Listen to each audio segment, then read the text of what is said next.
May mga tao na kayang manatiling kalmado kahit gumuho ang mundo sa paligid nila. Habang ang iba, isang maliit na problema lang, nawawala na sa sarili. Karamihan, mali ang iniisip kung saan nanggagaling ang confidence. Pinaniwala na normal lang maging insecure, na lahat naman daw may insecurities. Totoo naman, pero ang problema sa linyang yan, wala itong nilulutas.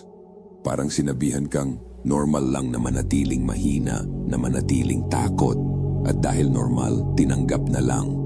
Makinig ka mabuti. Okay lang magsimulang mahina, pero hindi okay na manatiling mahina. Okay lang magsimulang kulang sa kumpiyansa, pero hindi okay na habang buhay kang ganon. At alam mo kung bakit maraming lalaki ang walang confidence? Dahil wala silang sapat na dahilan para maniwala sa sarili nila. Walang ebidensya, walang napapatunayan, wala kahit isang panalo. Kaya pag-uusapan natin ang 6 na bagay na bumubuo ng tunay na confidence, hindi yung madalas na pang social media at yabang. Una, magkaroon ng panalo. Hindi mo lang pwedeng isipin ang sarili mo na magka-confidence, kailangan mo itong patunayan. At dito nagkakamali ang marami dahil gusto nila ng kumpiyansa bago kumilos. Pero baligtad, kumikilos ka muna, saka dumarating ang confidence. Kapag paulit-ulit kang nananalo, nagsisimula kang maniwala sa sarili mo. Hindi dahil pinilit mong maniwala, kundi nakita mo mismo ang ebidensya. Pwede itong mangyari sa trabaho, negosyo at sa fitness, sa anumang bagay na may totoong hamon. Hindi kailangang malaki ang panalo, ang mahalaga may panalo. Dahil bawat panalo ay may mensaheng ipinapadala sa isip mo. Kaya ko pala, at habang dumarami ang mga panalong iyon, mas nagiging matibay ang kumpiyansa mo sa sarili. Hindi kasama ang video games kasi ang mga panalo doon ay walang epekto sa totoong buhay, walang tunay na responsibilidad o panganib. Kung gusto mong magkaroon ng confidence, kailangan mong pumasok sa competition at ilagay ang sarili mo sa sitwasyong may posibilidad kang manalo o matalo. At kung wala kang kalaban, makipagkumpetensya ka sa sarili mo. Hindi mo kailangang maging pinakamahusay sa mundo, pero dapat mas mahusay ka kaysa kahapon. Dahil ang confidence ay hindi nanggagaling sa pag-iisip, nanggagaling ito sa mga bagay na napatunayan mo na kaya mo. Ikalawa, huwag desperado. Kapag desperado ka, nawawala ang kalayaan mo, hindi ka makatanggi. Hindi mo kayang mawala ang isang oportunidad dahil pakiramdam mo iyon na lang ang meron ka. Sa trabaho, sa negosyo, sa pakikipagrelasyon at sa kahit anong sitwasyon. Pero iba ang taong may mga pagpipilian. Kapag nireject siya, hindi siya guguho. Kapag may umalis na tao, hindi siya nawawalan ng direksyon. Bakit? Dahil alam niyang hindi dun umiikot ang buhay niya, meron siyang options. At ang pinakamahalaga, kalayaan. At kapag malaya kang umalis sa mga bagay na hindi para sa'yo, mas tumitibay ang confidence mo. Kaya marami ang nagiging alipin dahil wala silang ibang mapagkukunan ng halaga. Isang trabaho lang ang source ng identity nila. Isang oportunidad lang ang tingin nilang pag-asa. Kaya kapag nawala yon, parang gumuho ang buong mundo nila.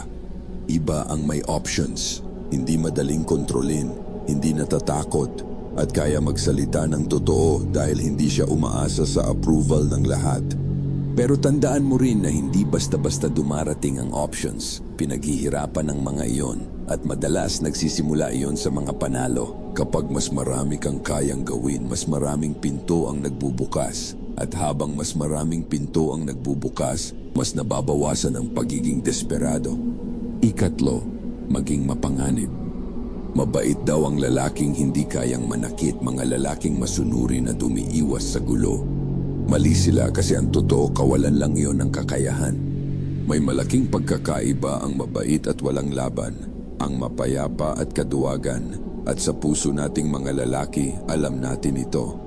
Kahit gaano ka pa kayaman, kahit gaano pa karami ang options mo, may bahagi sa iyo na alam na kailangan mo maging mapanganib. Hindi para manakit o mangapi, kundi para protektahan ang mga mahal mo. Kapag alam mong kaya mong humarap sa panganib, iba ang confidence mo. Kaya magsanay ka, palakasin mo ang katawan mo, matutong makipaglaban, matutong manatiling kalmado sa pressure. Hindi lang pisikal na lakas ang pinag-uusapan dito. May isa pang uri ng pagiging mapanganib na halos walang nakakapansin. Ang kakayahang magsalita ng malinaw at totoo kahit maraming hindi sang-ayon. Yung kaya mo ipagtanggol ang iniisip mo. Maraming lalaki ang malakas ang katawan pero tiklop kapag kailangan ng magsalita. Kapag malakas ang katawan mo at matalas ang isip mo, nagiging iba ka, hindi ka madaling manipulahin, sindakin o paikot-ikutin. Sa personal, malaking bahagi sa akin ng Biblia. Hindi lang kasi ito salita ng tao, kundi ito ang salita ng pinakamataas na kapangyarihan. Dito nakaukit ang halaga, ang purpose at values natin bilang tao. At kapag nagsalita ka ng naayon sa Biblia, walang kahit sinong tao ang may kakayanan lokohin ito. Ika-4, lumayo sa kahinaan. Halos imposibleng magkaroon ng matibay na confidence kung pinapabayaan mo ang sarili mo. Alam mo kung bakit maraming lalaki ang hirap maniwala sa sarili dahil alam nila ang totoo. Alam nilang tamad sila sa mga bagay na dapat nilang ginagawa na hindi nila tinutupad ang mga pangako nila at mahirap magtiwala sa taong paulit-ulit kang binibigo kahit sarili mo pa. Kaya kung gusto mong maging confident, huwag mong habulin ang confidence, habulin mong maging malakas. Kapag araw-araw kang nagpa-practice, lumalayo ka sa kahinaan. Inaalagaan mo ang katawan mo, lumalayo ka sa kahinaan. Pinipili mo ang kaalaman kaysa sa aliw, lumalayo ka sa kahinaan. Tumanggi kang sumuko, lumalayo ka sa kahinaan. Doon ka magsisimula magtiwala sa sarili. Hindi dahil sa motivation o positive thinking, kundi dahil nakikita mo ang mga ginagawa mo. Nakikita mo ang disiplina, ang progreso, ang ebidensya. Maraming gusto maging malakas, pero kakaunti ang gustong gawin ng mga bagay na nagpapalakas. At iyan ang dahilan kung bakit marami ang nananatiling insecure, gusto ng resulta, ayaw ng proseso. Habang mas lumalayo ka sa pagiging mahina, mas kaunti ang dahilan para pagdudahan ang sarili mo. Ika-5, matutong lutasin ang problema. Bahagi ng buhay ang mga problema kaya matuto kang lutasin ang mga ito. Kung sapat na ang maliit na aberya para mawasak ang araw mo, mahirap magkaroon ng kumpiyansa sa sarili.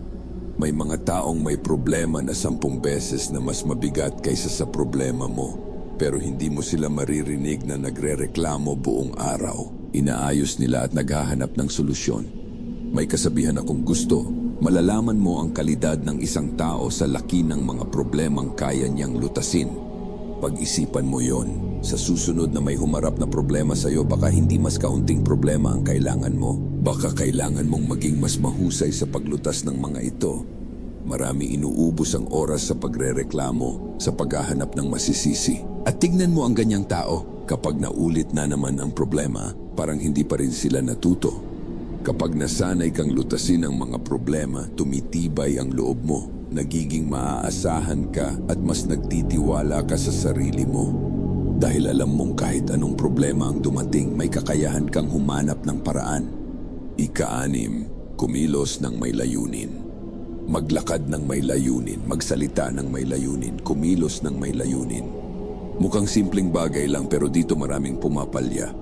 Marami ang nabubuhay na parang naka-autopilot. Gising, trabaho, scroll, tulog, paulit-ulit, walang direksyon, walang malinaw na dahilan, walang intensyon. Kapag may ginagawa ka, tanungin mo ang sarili, bakit ko ito ginagawa? Kapag magsasalita, kailangan bang sabihin ito? Hindi ibig sabihin na seryoso ka dapat buong araw. May oras para sa biro, may oras para sa kasiyahan. Pero huwag mong hayaang lumipas ang buhay mo nang hindi mo alam kung saan ka papunta. Ang taong may kumpiyansa sa sarili ay hindi padalos-dalos, hindi tinatangay ng emosyon, hindi basta-basta sumusunod sa agos. May direksyon sila, may dahilan, alam nila kung ano ang mahalaga sa kanila.